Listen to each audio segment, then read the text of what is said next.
라돈 수치 문제 관련해서 말씀드릴 일이 있어서 이 자리에 섰습니다. 기자회견문을 지금부터 읽겠습니다. 존경하는 국민 여러분, 그리고 이 자리에 함께해 주신 언론인 여러분, 저는 오늘 국가안보의 중추인 군 지휘실에서 발생한 심각한 사안에 대해 국민 여러분께 직접 말씀드리고자 이 자리에 섰습니다. 저희 의원실은 최근 자신을 현역 군인이라고 밝힌 익명의 제보자로부터 육군 수도방위사령부내에 위치하고 있는 비온벙커 내부의 라돈 수치가 실내 공기질 기준치를 장시간 반복 초과해 왔다는 제보를 받았습니다.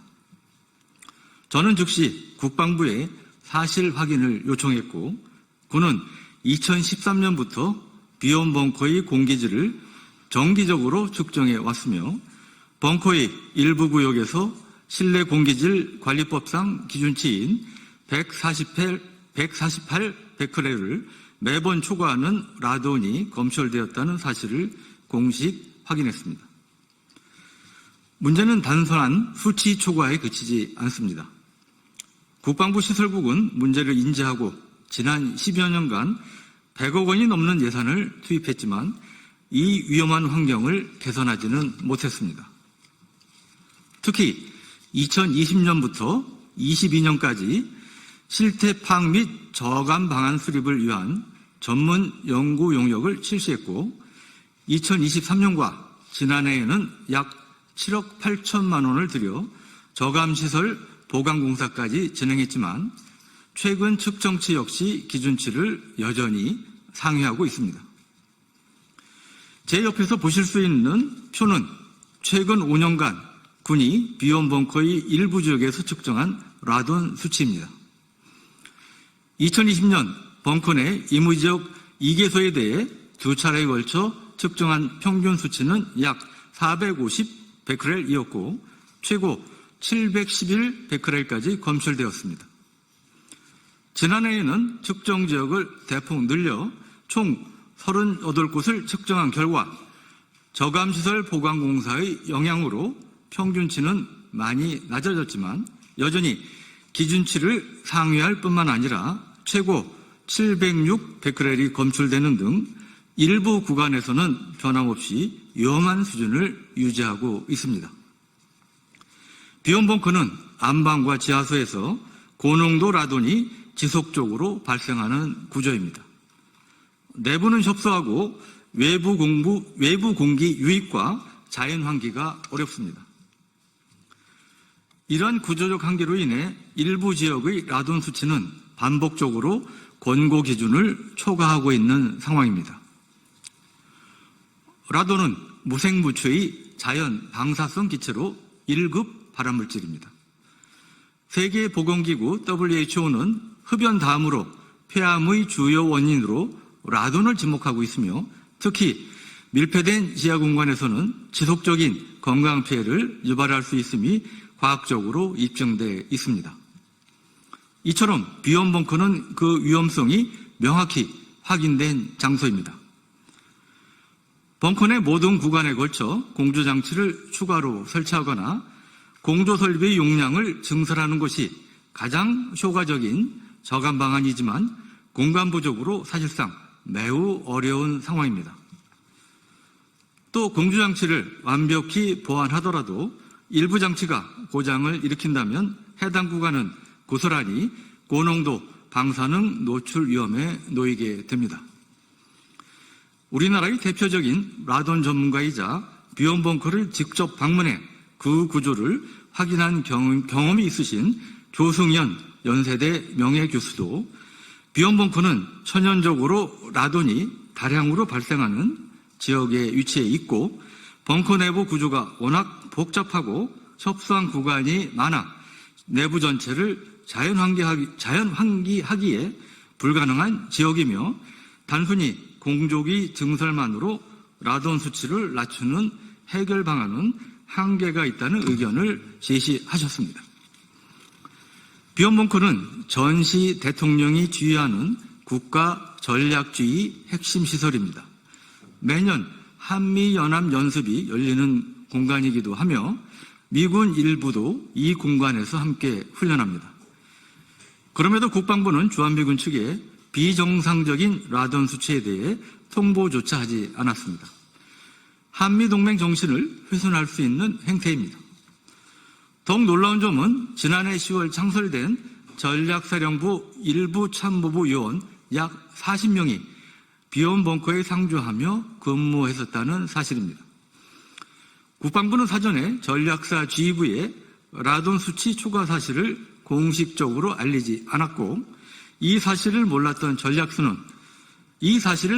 전략사는 공조기를 평균 약 30% 수준으로만 가동한 상태에서 우리 장병들을 3개월가량 고농도 라돈에 무방비 노출시켰습니다. 원인 모를 두통과 피로가 심하다는 전략사 벙커 근무자들의 호소가 이어졌고 장병들 사이에서 라돈 수치가 비정상적으로 높다는 얘기가 공공연하게 입소문을 타기 시작했습니다. 결국 지난해 11월 한 간부의 배우자가 나서 국민신문고에 민원을 제기하는 상황까지 벌어졌습니다.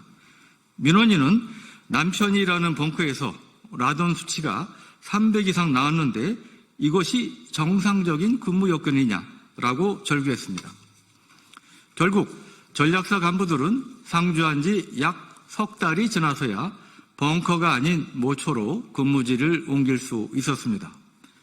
이미 라돈에 장기간 노출된 뒤에야 이루어진 늑장 대응이자 뒷북 조치였습니다. 약 2달 뒤인 오는 8월에는 후반기 대규모 한미연합연습이 예정돼 있습니다. 1000명이 넘는 장병들이 비원 벙커에 투입됩니다. 더군다나 후반기 연습에는 정부 부처 공무원들도 벙커에 머물면서 함께 연습에 참가할 예정입니다. 국방부는 장병들이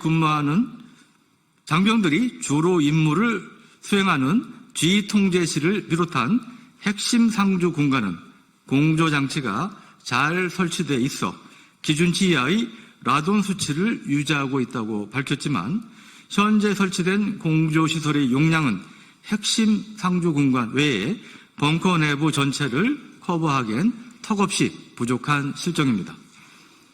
벙커 전체의 지역에서 안정적으로 라돈 수치를 관리하기 위해서 지금보다 공조기 설비 용량을 2배 증설해야 한다는 2020년 전무기간 연구 용역 의뢰 결과도 이를 뒷받침합니다. 2020년 전문기관 연구 용역 의뢰 결과도 이를 뒷받침합니다. 라돈은 공조기로 완벽히 제거되지 않고 공기 중 부유하거나 먼지에 흡착된 입자가 재비산되어 호흡기를 통해 직접 인체에 침투합니다. 이러한 사실을 알고도 장병들을 그 공간에 투입하는 것은 직무유기이자 인권 침해의 소지가 있습니다. 물론 국방부가 2013년 이후 어려운 여건 속에서 라돈 저감을 위해 나름 노력해왔다고 생각합니다.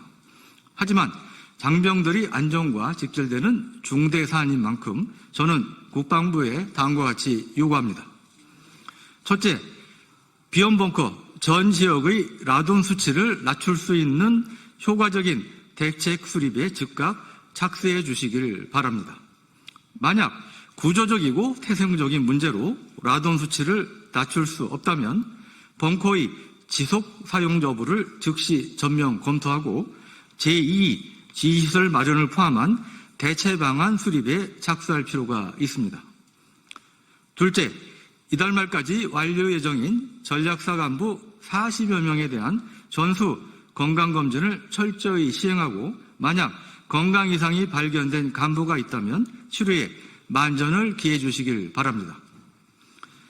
국가가 장병들의 건강을 보살펴 주지 않는다면 무슨 점치로 우리 장병들에게 국민의 안전을 지켜달라고 요구할 수 있겠습니까?